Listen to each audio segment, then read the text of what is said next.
Hello everyone and welcome. I'm Jennifer and you are listening to the Ego Next Door podcast. Today, we are going to discuss navigating attachment styles in relationships. We will also be digging deeper into our understanding of attachment theory.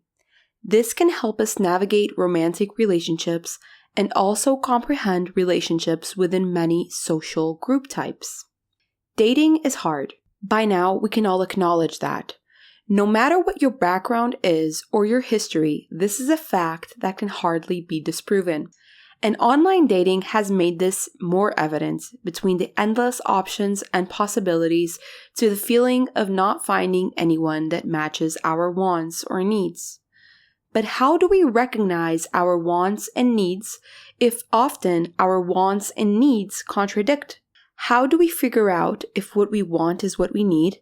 And how can we understand why what we need may not necessarily be what we want? Well, one of the ways to navigate this is knowing the basics of attachment styles. Early interactions between a baby and their primary caregiver shape the child's attachment type and influence their early emotional reactions to stress, as well as their ability to control emotions later in life. Through these initial experiences, a baby develops an internal working model of relationships, which assists a child in controlling, understanding, and anticipating relationship behaviors throughout the rest of their lives. Because of this, it is thought that an insecure attachment relationship between an infant and a carer contributes to dysfunctional hyperactivation or deactivation of emotional regulation strategies. John Bowlby, a British psychiatrist and psychoanalyst, is known as the pioneer of attachment theory.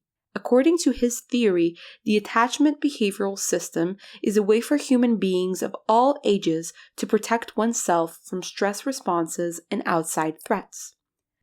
More precisely, he views attachment as an inbuilt psychobiological mechanism that drives people to crave closeness to the people they love.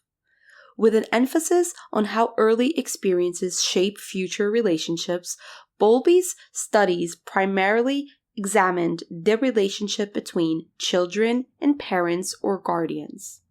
According to his work, a child's attachment style to their primary carer was thought to have a profound effect on how they relate and interact with other people as adults. Many researchers were influenced by Bowlby's work in the future, such as Ainsworth et al., who in 1978 identified three main forms of attachment between an infant and a caregiver. Those are secure, anxious or insecure, ambivalent or insecure resistant, and avoidant or insecure avoidant. And later, in 1986, Mary Main and Judith Solomon added a fourth style to account for children who exhibit contradictory or confused behaviors, known as disorganized attachment. Here we will discuss the three main ones, always taking into account that attachment styles are a spectrum. While attachment styles can be heavily influenced by upbringing, there are outliers. For example, 69% of children who have not been abused or neglected in infancy develop a secure attachment pattern, which means that the remaining 31% will still develop a different attachment style regardless of their relationship with their primary caregiver. However, it is clear that parental abuse is the leading cause impacting a child's everyday functioning and overall development. In fact, research has demonstrated that these children carry emotional, cognitive, behavioral, and social impairments throughout their adolescence and adult lives. A child that grows up being neglected and physically abused by their caregivers bears physical signs of ambivalence that can highly reflect on that child's attachment style. When the natural bond of love and proximity is constantly at war with feelings of threat and violence, chances are that a person will grow up normalizing this behavior, associating it with real love and bonding through it in future partners. Basically, being attracted to the contradictory feelings of love and hate, seeking love that can simultaneously be a provider of protection and a source of danger. The opposite reaction may also occur. Instead of a child adopting a fawn-like response to instability of their unloving parent, they may shut down, feel rage, thus adopting a more repressing response, unconsciously hiding their sadness to minimize their pain. All in all, we can see the anxious attachment style as an agitated, bewildered response to the emotional pain felt in face of primary care neglect, and we can see avoidant attachment style as a way to suppress expression and recognition of emotional vulnerability. Children who are neglected usually develop anxious attachments, while physically abused children usually develop avoidant attachments. Neglected children frequently feel rejected and overlooked, contributing to anxiety and a strong desire for stability. This can make children overly dependent and inhibits their independence, resulting in withdrawal later in life. In addition to this, neglect and inconsistent caregiving is often linked to anxious ambivalent attachment, which makes it difficult for these children to build healthy relationships and frequently leading to more rejection. Moreover, researchers have previously attempted to understand whether there are sex differences in attachment styles and discovered that while there is no evidence of structured sex differences in infancy and early childhood, this changes in middle childhood, from 6 to 11 years old, boys showing higher avoidance and girls showing higher preoccupation and ambivalence. And while the total romantic attachment is frequently minor in nature, its size varies according to an individual's ecological and cultural circumstances. It is also important to note that classic attachment theory is framed in sex-neutral terms, and it was never meant to anticipate or explain the development of sexually distinctive styles. Unlike what media has often portrayed in love stories, with women being the desperate, hungry for love character and men being the aloof, distant one, the opposite can also occur. Fears of rejection and abandonment heavily influence anxious adolescents' dating and sexual experiences too. Having an anxious attachment style suggests falling in love frequently, possibly as a result of a partner simply expressing positive interest. It may also be an influencing factor in having sex more frequently at a younger age, but being unable to enjoy it due to the fear of rejection or abandonment. Moreover, people with a more anxious attachment style tend to suppress their fears of sexual encounters by abusing drugs and alcohol. In maturity, romantic partners typically serve as a primary attachment figure for most adults. As such, safeguarding close connections to these partners during difficult times is essential for providing comfort, support, and assurance. And similarly to infancy, adult attachment style distributions is approximately 56% secure, 24% avoidant, and 20% anxious, ambivalent attachments. The idea is that in growing up and in dating, romantic partners become our primary source of love. For that reason, this is the person in which our attachment style will usually be more evident. However, even at the beginning of a romantic involvement, attachment styles are there, shaping our interpersonal behaviors, thus influencing the quality of flirting and dating encounters. These, of course, end up affecting our likelihood for establishing a more long-lasting emotional connection with a new romantic partner.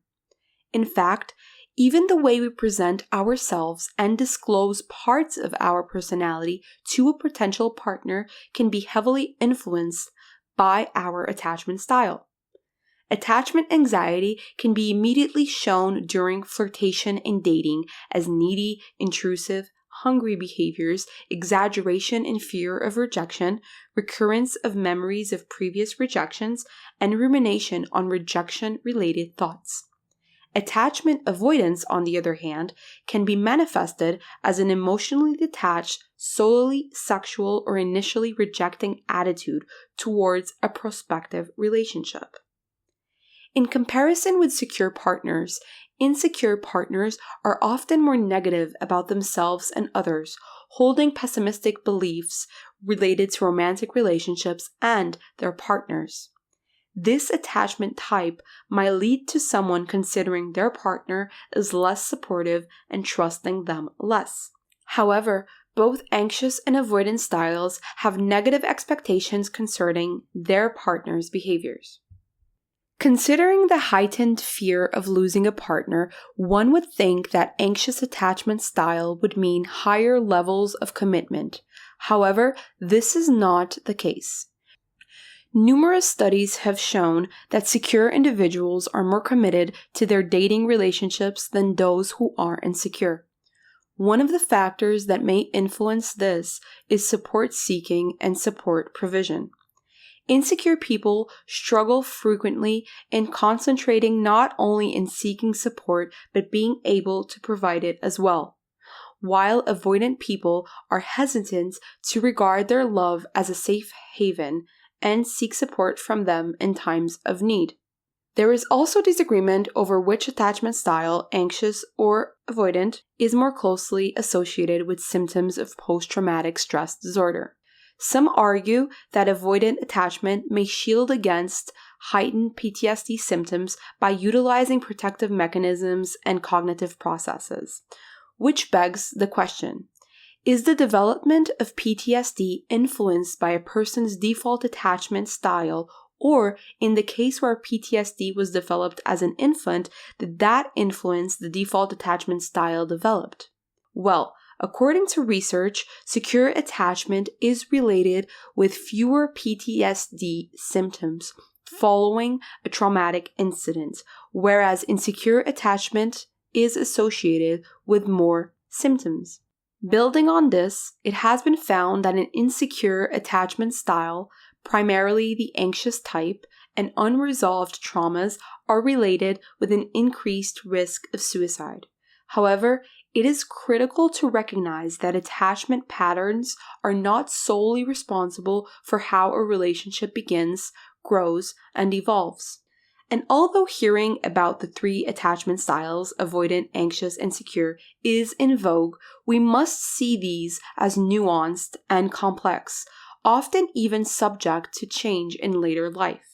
This is a thought that initially was deemed as unbelievable. However, some researchers suggest that our attachment style can adapt and mold itself to the person we are interacting with. Approximately 30% of people's attachment styles change over time. Personally, I can vouch to this theory, and maybe you have noticed it in yourself too. Another idea is that perhaps it is not always attachment style's fault that people are anxious in relationships. Sometimes the anxiety is granted. Say, in abusive relationships where someone's reaction will naturally be more defensive and less trusting, or after a traumatic event, such as being cheated on, where someone's trust towards their partner might become impinged.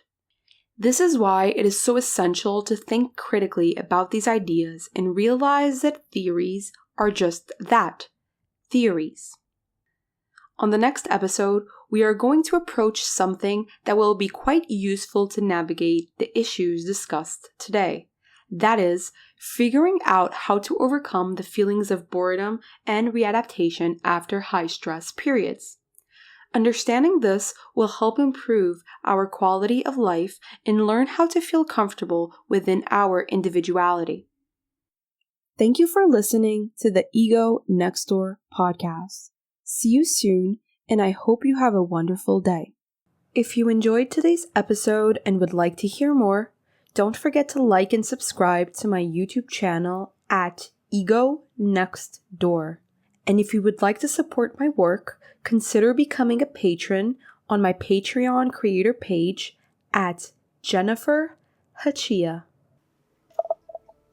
The Ego Next Door podcast is presented solely for informational, educational, and entertainment purposes. The content here is not intended to serve as a substitute for the consultation, diagnosis, or medical treatment of a qualified healthcare provider. Reliance on any information provided here is at your own risk. If you or someone you know is in crisis or experiencing suicidal thoughts, please reach out immediately to someone who can help right away. Call your national emergency services or go to the nearest hospital.